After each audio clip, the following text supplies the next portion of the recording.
కాంగ్రెస్ ప్రభుత్వం ప్రజాపాలన రాష్ట్రంలో అభివృద్ధి సంక్షేమం వైపు నడుస్తుందని ఐఎన్టీయూసీ 2 తెలుగు రాష్ట్రాల కార్యదర్శి గంట సత్యనారాయణ తెలిపారు.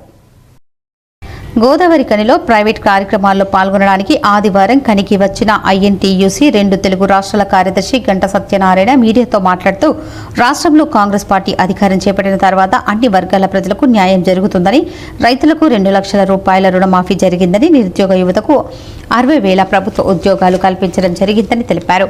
ప్రభుత్వం ఇచ్చిన 6 గ్యారంటీలు అమలు అవుతున్నాయని, మహిళలకు ఉచిత బస్సు, 200 యూనిట్ల ఉచిత విద్యుత్, 500 రూపాయలకే గ్యాస్ బండ్లు ఇవ్వటం జరుగుతుందని వెల్లడించారు.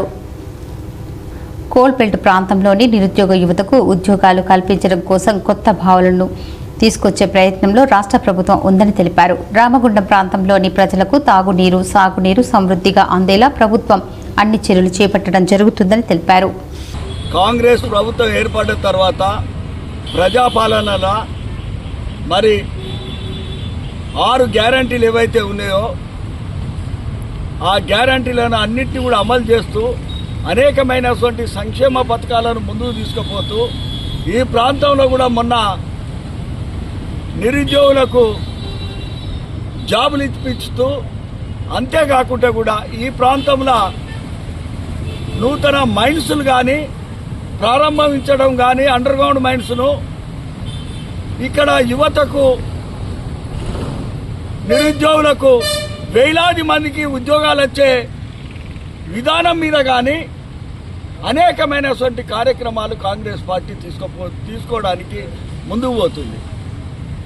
దాంట్లో భాగంగానే ఈ సింగరేణి కార్మికుని బిడ్డగా, ఈ సింగరేణి ప్రాంతంలో అనేకమైనటువంటి ఉద్యమాలు చేసినటువంటి వ్యక్తిగా, టింబర్ రాడ్లో 1300 మంది కాంట్రాక్ట్ లేబర్ ఉంటే వాళ్ళను పర్మనెంట్ చేపించిన వ్యక్తిగా, డిస్మిస్ కార్మికులను అనేక మంది 1 టైం సెటిల్మెంట్కు అమార నిరాదీక్ష చేసిన వ్యక్తిగా, మరి ఈ ప్రాంతంలో సాగునీరు, తాగునీరు కోసం ఉద్యమం చేసి ఈ ప్రాంతంలో అనేకమైనటువంటి 10,000 మందితోని కూడా మరి మహిళలు ఒక అవగాహన సదస్సు పెట్టించినటువంటి వ్యక్తిగా ఇవాళ కాంగ్రెస్ పార్టీలో మరి జరుగుతున్నటువంటి పరిణామాలు అయితే మా రేవంత్ రెడ్డి ముఖ్యమంత్రి గారు ఉచిత బస్సు మహిళలదైతేనేమి, మరి 200 యూనిట్ల కరెంట్ అయితేనేమి,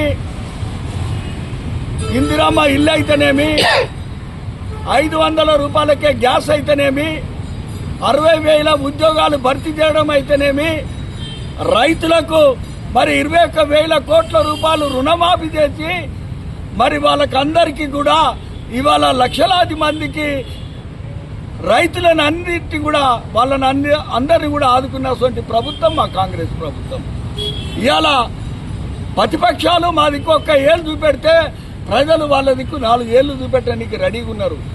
గత బీఆర్ఎస్ కానీ బీజేపీ కానీ ఇప్పటి వరకు చేసిందేమి లేదు. ఈ సింగరేణి ప్రాంతంలో 20,000 కోట్ల రూపాయల కార్మికుల బాండ్లను కూడా కుదబెట్టుకున్నారు. సింగరేణి ప్రాంతానికి మరి ఇప్పటి వరకు ఒక ఎంప్లాయ్మెంట్ 10 సంవత్సరాలు వెళ్ళినా కూడా ఒక ఎంప్లాయ్మెంట్ కూడా రాలేదు సింగరేణి ప్రాంతంలో. ఇక్కడ మెడికల్ అన్ఫిట్లలో అనేకమైనటువంటి అవినీతి జరుగుతుంది. ఇక్కడ అనేకమైనటువంటి కాంట్రాక్ట్ పనులలో కూడా అనేకమైనటువంటి అవినీతులు జరుగుతున్నాయి.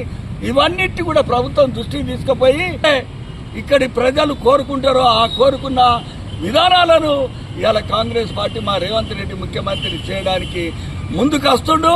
దాన్ని ఇక్కడ ఉన్నటువంటి సమస్యలు అన్నిటి కూడా ప్రభుత్వం దృష్టికి తీసుకుపోయి